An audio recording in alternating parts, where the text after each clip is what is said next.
저 이온수를 들고 다니는데. 네. 네? 저는 바탕화면에다 이혼 서류가 있었고요. 백종민 씨는 프린트했나? 프린트해서 들고 다녔어요. 2년 세계여행 갔을 때 5천만 원 들고 갔다고 네. 했잖아요. 돌아왔을 때는 통장에 얼마나 찍혔었죠? 413원인가? 한국에 돌아와서 살 집도 없어요. 직업도 없어요. 그랬을 때 어떻게 했느냐면은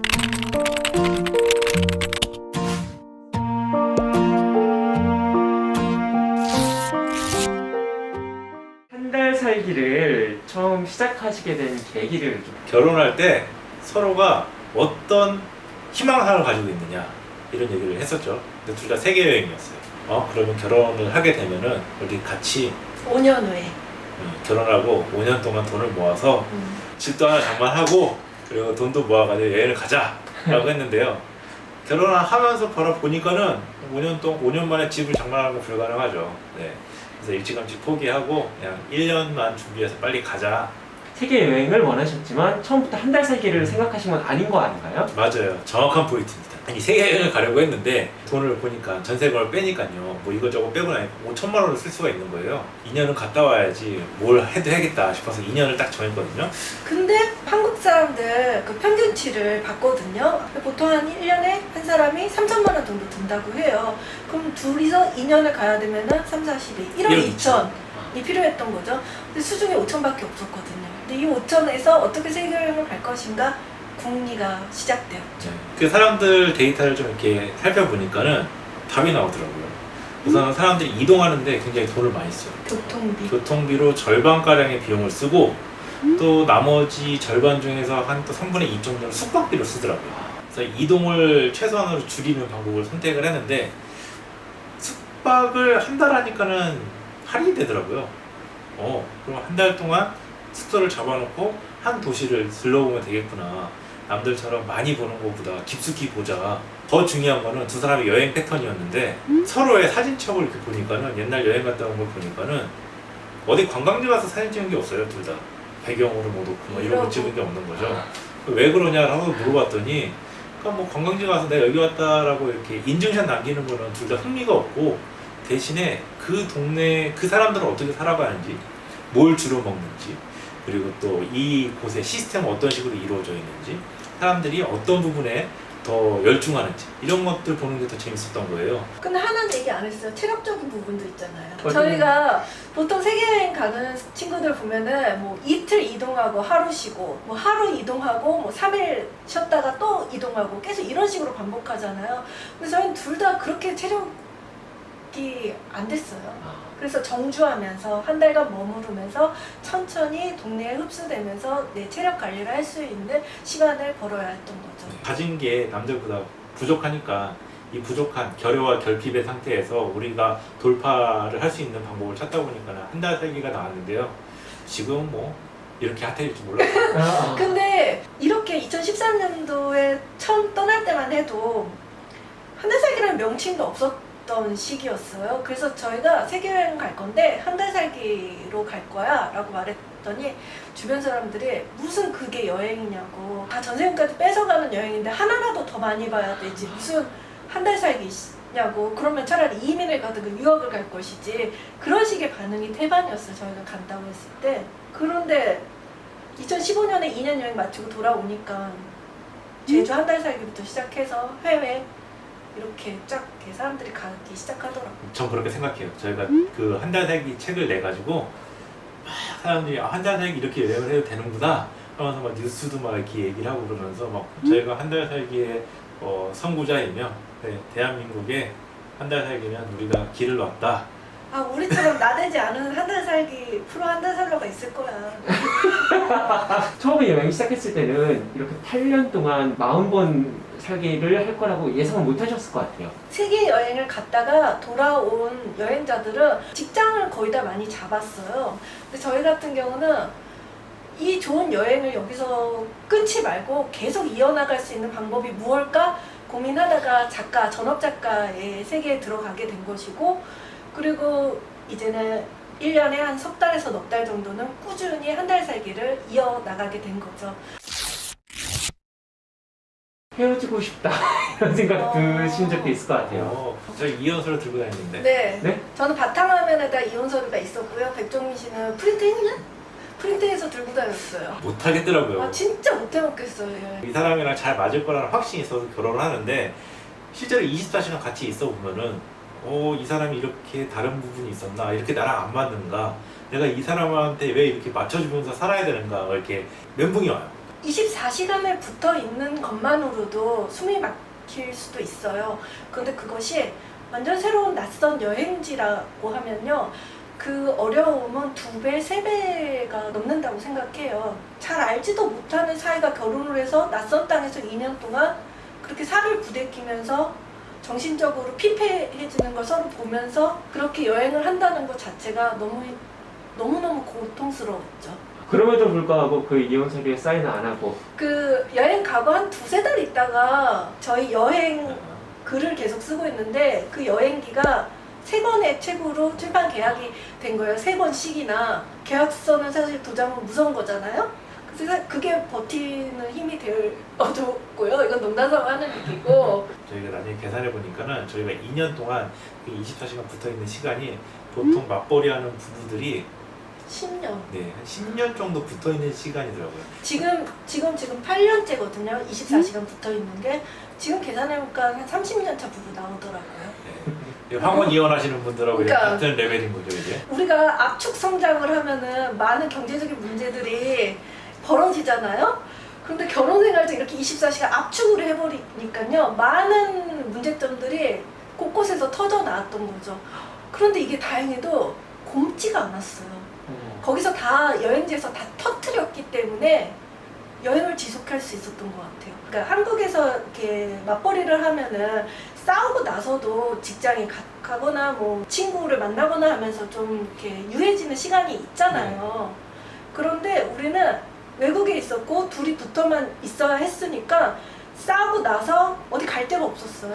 다시 돌아보고 마주하고 그 문제를 해결했어야만 했던 거죠. 그날 저녁에 잠자기 전까지 해결을 하지 않으면은 우리는 잠이 들 수가 없는 거예요. 바닷가에 이제 모난 돌들이 파도에 이렇게 휩쓸려가지고 뭉글했잖아요. 그게 보통의 이제 삶인 결혼 생활인데 저희는 그 시간을 너무 응축하다 보니까는 이렇게 막 정으로 깐 거죠. 그래서 더 많이 아팠는데 네, 많이 아팠어요. 대신 네. 서로 이렇게 튀어나온 부분들을 잘 맞춰가지고 이제 하나의 조각이 될 수 있었던 시간도 빨리 왔던 거고요. 가장 큰 싸움? 한 번은 프랑스 파리였는데요. 바로 나와. 파리지앵들은 점심 때 식당에서 밥을 안 사 먹어요. 그들은 공원에서 주로 도시락을 자기가 싸운 걸 먹거나 아니면 샌드위치를 먹는단 말이에요. 근데 저희는 싸우러 공원에 간 거죠. 집에서 싸울 수가 없으니까. 그래서 막 울고 불고 난리가 났었죠, 둘이. 그런데 옆에서는 되게 여유롭게 제대로 도시락을 먹고 있는데 파리지앵들이 쟤네 좀 봐. 동양인들 둘이서 저렇게 울며 싸우네 하는 표정으로. 아니 그 정도로 화날 수 있는 일은 뭐였을까요? 에어비비 파리지 맞아요. 가는 날이었어. 언어를 제가 맡고 있거든요. 근데 잘하는 언어가 아니에요. 어렵게 가가지고 막 영어를 막 잘하는 사람들하고 얘기를 해야 되는데 은덕 씨는 그냥 아무 부담 없이 그냥 가야 된다. 난 준비가 하나도 안 됐는데 막 되게 아침부터 쪼았어요. 막 되게 헤맸어요. 근데 헤매는 과정에서 은덕 씨는 팔짱 끼고서 어디 찾아라 이런 태도였고 저는 안 그래도 언어 때문에 스트레스를 받고 있는데 저 사람하고 저런 태도를 가지고 내가 여행을 해야 되나. 에어비앤비에 가셔야 되긴 했을 거 아니에요. 갔어요 결국에. 갔어요. 그럼 화해를 하고 가신 건가요? 그 연습을 하고 갔잖아요. 빨리 해결하고 서로 속에 있는 얘기들 감추지 않고 뻥이 있지 않고 다 하는 걸 연습했더니만은 거기서 눈물 흘리고 막 하면서 다 풀어냈죠. 네. 속절속결로 싸우고 나서 누가 먼저 말 건다, 누가 먼저 화해 속기를 내민다, 누가 더 많이 있을까요? 제가 늘 사과해요. 난 너한테 미안한 소리를 들어본 적이 너는 없어. 맨날 미안하다는 소리를 안 들어왔대지만 나는 늘 사과를 해. 비언어적인 방식으로 사과를 하시는 건가요? 아니요, 사과해. 이렇게 사과를 하는데요. 이거 남들하고 다른 방식으로 해가지고요. 기분 나빠요. 그 싸움 극복의 노하우를 후배 신혼부부들에게 만약에 전수를 해주신다면 전 정부한테 제안하고 싶은데요. 신혼부부들 1년씩 연락 다 끊고 두 사람만 해외여행 보내야 돼요. 두 사람만의 시간을 온전히 보내고 나서 그 다음 스텝을 밟는 게 맞다고 생각해요. 결혼하자마자 서로가 너무 바빠서 알 시간조차도 없어요. 그러면 그런 것들이 결국에는 나중에 부부라고 해도 서먹해지고 이 사람은 내가 과연 사랑했던 사람이 맞나 싶을 정도로 거리감이 느껴지고 지긋지긋해지고, 결혼하고 나서 세계여행까지는 아니더라도 두 사람이 충분한 시간을 함께 해야 돼요. 친구나 뭐 일가 친척, 그다음에 부모님을 배제한 서로의 시간이라는 의미예요. 프로 여행러 삶의 좋은 점. 자유? 전 경험. 한 달씩 어딘가에 나가 있는 거잖아요. 그러다 보니까 이제 그곳에서 여행이 아니라 일상이 돼요. 여행을 일상처럼 하는데 또 거꾸로 그렇게 여행을 계속 한 달씩 하다 보면 한국에 돌아와서도 서울을 그냥 일상이 아니라 여행하듯이. 여행이라는 게 사실 돈, 시간, 체력 3박자가 맞아야 되거든요. 저희한테 제일 부족한 것은 돈이거든요. 시간이 음, 넉넉하다면은 돈이 좀 부족해서도 커버가 돼. 우리처럼 여행을 할 수 있는 거고, 그래서 제일 중요한 거는 시간 부자인데 이 시간을 마음대로 쓸 수 있다는 거는 사실 자유와 같은 뜻이다. 이렇게 답변이 네. 됐겠죠. 다른 스타일의 삶을 사는 친구들이 더 좋아 보인다거나 이런 점 때문에 힘든 적도 있으신가요? 남이 부러운 적은 없고요. 그거 정말 우리의 장점 중에 하나예요. 그리고 부모님도 뭐라 안 하세요.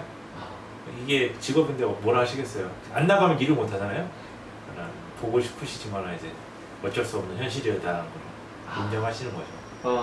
여행 비용을 어떻게 조달하는지 볼까요? 크게 세 가지 범주인데요. 강연하고 지금처럼 유튜브 촬영하는 거 하고, 그 다음에 인쇄도 일정 부분 있고요. 그리고 원고료가 있네요. 이 직업을 가지고서 이 여행의 패턴을 유지할 수 있는 게, 저희는 어디든 가서 일을 할 수가 있잖아요. 노트북하고 그 원고를 보낼 수 있는 와이파이만 있으면 되거든요. 저희가 책을 지금 6권을 냈는데 이 6권 모두를 해외에서 마지막 교정을 봤거든요. 그러면은 그 도시들 있잖아요. 그 그 책의 마지막 교정을 본 도시들은요, 잘 기억이 안 나요. 원고만 붙잡고 있어서 저희 둘이 한 달에 한 100만 원에서 120만 원 정도 쓰거든요. 이거는 그 다달이 나가는 고정 비용도 포함을 하는 거예요. 뭐 핸드폰 비용, 뭐 먹는 거, 전기세, 수도세, 뭐 인터넷, 월세 뭐 이런 거 다 포함해서요. 그 외에 나머지들은 다 저축을 해요. 그래서 여행 갈 때 씁니다.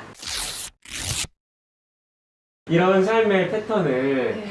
시도해보고 싶은 사람들도 있을 것 같아요. 막상 엄두는 안 난단 말이에요. 저희가 아까 2년 세계여행 갔을 때 5천만 원 들고 갔다고 네. 했잖아요. 돌아왔을 때는 통장에 얼마나 찍혔었죠? 413원인가? 한국에 돌아와서 살 집도 없어요. 직업도 없어요. 그랬을 때 어떻게 했느냐면은 다른 직장을 구하지 않고 9to6를 하지 않았단 말이죠. 우리가 원하는 삶을 살기 위해서 일종의 모험을 걸었던 거예요. 근데 그 모험을 걸고 났더니 처음에는 맨땅이었지만 조금씩 쌓이더라고요. 그래서 뭐가 있는 상태에서 내가 뭐 새로운 걸 시도해 봐야지 라는 마인드보다는, 그러니까 없는 상태에서 내가 할 수 있는 최선의 것들을 한번 찾아 나선 거죠. 인생은 모험을 걸어야 재밌어진다는 말이 있잖아요. 근데 그 말은 지금 생각해도 진리라고 생각해요. 네. 그리고 저희가 그렇게 할 수 있었던 거는 너무 믿는. 네, 내가 아무것도 없어도 이 사람만 있으면은 행복하고 즐겁구나를 확인했기 때문에 지금도 뭔가 새로운 걸 할 때 거의 뭐 이렇게 어려움은 없어요. 이 사람과 같이만 하면 뭐든지 어떻게든 다 해낼 거라는 믿음이 있어서. 날 설득하기가 힘든 뿐이지. 그렇죠. 나의 이 가치관은 정말 많이 변했다. 물건을 좋아하던 사람이에요. 실제로 제가 살던 집에 가장 큰 방은 드레스룸한테 내줬어요. 저는 작은 쪽방에서 자고요. 근데 그렇게 세계여행을 20인치 캐리어 하나만 돌고 나니까 나한테 필요한 게 물건이 아니었구나.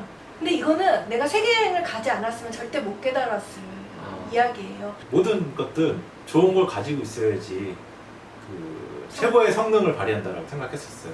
근데 여행 다니면서 가지고 싶은 것들을 다 가질 수가 없었잖아요. 어떻게 해서든지 그 장비를 가지고 최고의 성능까지 끌어내는 법을 배우게 되더라고요. 근데 이 똑딱이로 찍은 사진들은 나는 못 쓸 거라고 생각했었거든요. 근데 그것도 어느 정도 이제 최고로 잘 활용하는 법을 몸으로 익혔고, 나중에는 이 사진도 원고에 실리고 팔리기도 하고 하는 거예요. 여행이 선뜻 용기가 안 나서 못 가는 분들이 있어요. 일단 저질러 봐요. 그러면은 재밌는 것들이 많이 벌어지거든요. 근데 그거는 해보지 않으면 평생 모를 일이에요. 일단 해보세요. 수습하는 재미도 있어요. 네, 수습하는 재미들이 쏠쏠해요. 두 분 한 달 살기 언제까지 하고 싶으십니까? 무릎에 힘이 빠져 더 이상 걷지 못할 때까지는 할 거예요. 여행을 빼놓고서 저희 삶을 말할 수는 없죠. 네, 특히 한 달 살기는. 자, 두 분의 라이프 스타일에서 가장 중요한 것은 여행. 40번의 한 달 살기. 가장 좋았던 도시는 빌바오. 부에노스아이레스. 음식이 맛있는 그 스페인 내에서도 미식의 도시라고 꼽히는 데가, 거기는 그냥 골목마다 미슐랭 별을 뿌려놨어요. 그래서 세 집 건너 한 집이 다 맛집인 거예요. 그리고 한여름에 가도 거기는 안 더워요. 좀 부에노스아이레스 얘기인데 아. 우선은 소고기 스테이크죠. 1인분을 시키면은 600g이 나와요. 네, 600g이 나오는데 600g에 한 15,000원 해요. 15,000원 정도 주고서 네, 레스토랑에 가가지고 잘 구운 세상에서 제일 고기를 잘 굽는 사람들이 사는 나라가, 도시가 아닌가 생각을 하거든요, 저는. 자, 우리나라 한 달 살기. 나는 여기서 살고 싶다. 하나, 둘, 셋. 제주. 부산. 부산부터 들어볼까요? 제 2의 고향이시잖아요. 네, 익숙하기도 하고요. 내가 익숙한 곳에 또 다시 갔을 때, 다시 볼 때 뭐가 보일까 지금 궁금해진 상태예요. 그럼 제주도는 웰리스 여행 컨셉으로 해서 이렇게 건강에 좋은 음식 먹고 이렇게 발리풍의 자연 친화적인 곳에서 요가를 한번 해봤었거든요. 그리고 바다에서 스노클링을 하고 이런 모든 과정들이 너무 좋더라고요. 마치 라이크 발리처럼. 그래서 제주도 인프라도 충분히 깔려 있으니까 제주에서 한번 한 달 살아보고 싶다 그런 생각이 들더라고요. 나는 다시 태어나도 여행 작가로 살 것이다. 하나, 둘, 셋. 아니요. 네. 왜 안 해보세요? 여행 유튜버 재밌는데.